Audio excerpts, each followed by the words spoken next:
வேத நிலை. வடிவு கண்டு கொண்ட பெண்ணை மற்றொருவனத்தினால் விடுவனோவவனை இன்னம் வெட்டவேணு மென்பனே நடுவன்வம் தழைத்தபோது நாருமிந்த நல்லுடல் ரே. அடலை மட்டும் கொண்டு போய் தோட்டிகை கொடுப்ப. விளக்கம். அழகான தோற்றத்தை கொண்ட ஒரு பெண்ணை பார்த்து அவளை இன்னொருவன் கவர்ந்து தன்வசப்படுத்தி கொண்டால் அவனை இன்னமும் வெட்ட வேண்டும் என்று நீதி வழங்கும் நடுவன் யமதர்மன் அல்லது நீதிபதி கட்டளையிடுவான். நீதி நிலை இது பிறன் மனை நயத்தல் என்ற பெரும் பிழைக்கான கடுமையான தண்டனையை குறிக்கிறது. நடுவனுடைய யமனுடைய கோபம் ஓங்கி எழுந்து தண்டனை நிறைவேற்றப்பட்ட பிறகு நல்லுடல் என்று நாம் நினைக்கும் இந்த உடல் நாறிவிடும் துர்நாற்றம் வீசும். இந்த உடலின் வெறும் சடலத்தை அடல் மட்டுமே எடுத்துச் சென்று இடுகாட்டுக்காரர்களிடம் கொடுத்து விடுவார்கள்.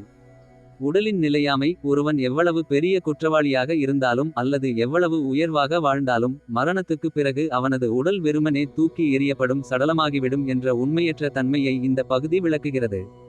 தார்மீக சட்டத்தின் முன் குற்றவாளிகளுக்கு கடுமையான தண்டனை விதிக்கப்பட்டாலும் இறுதியில் மனித உடல் என்பது நிலையற்றது. நீதி அழகு அதிகாரம் என எதை கொண்டிருந்தாலும் மரணத்துக்குப் பின் அது ஒரு நாரும் சடலமாகி எளியவர்களால் அப்புறப்படுத்தப்படுகிறது. இது உலக வாழ்வின் மாயையையும் நிலையா தன்மையையும் வலியுறுத்துகிறது.